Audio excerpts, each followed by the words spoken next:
pada pukul 9:20 waktu Indonesia Barat. Indeks sudah turun lebih dari 4%. 1 jam kemudian, tekanan semakin dalam. Indeks harga saham gabungan tercatat turun 361,29 poin atau setara 4,34%. Level indeks jatuh ke angka 7.968,31. Hingga pukul 10.50 waktu Indonesia Barat, pelemahan belum berhenti. Indeks turun 5,07% ke level 7.904,52. Ini bukan koreksi biasa. Lebih dari 730 saham turun bersamaan.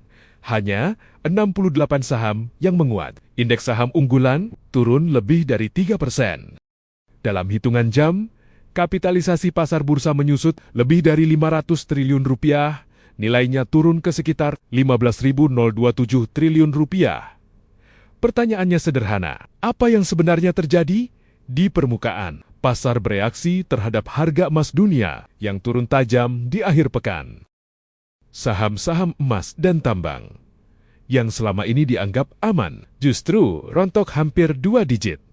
Namun, itu bukan penyebab utama. Di balik angka dan grafik, ada krisis yang lebih dalam. Krisis kepercayaan 27 Januari 2026, Lembaga Indeks Global Morgan Stanley Capital International merilis hasil evaluasi pasar saham Indonesia. Sorotan utama bukan kinerja emiten, melainkan transparansi pasar. MSCI menilai struktur kepemilikan saham di Indonesia belum sepenuhnya jelas. Informasi mengenai pemilik manfaat akhir belum terbuka secara menyeluruh. Selain itu, perilaku perdagangan terkoordinasi dinilai mengganggu pembentukan harga wajar. Dampaknya langsung terasa. MSCI membekukan kenaikan porsi saham Indonesia di dalam indeks global, penambahan saham baru ditangguhkan. Batas waktu perbaikan ditetapkan hingga bulan Mei 2026. Pasar membaca ini sebagai sinyal risiko, sekitar 35 hingga 40%. Kepemilikan saham di Indonesia berasal dari investor asing.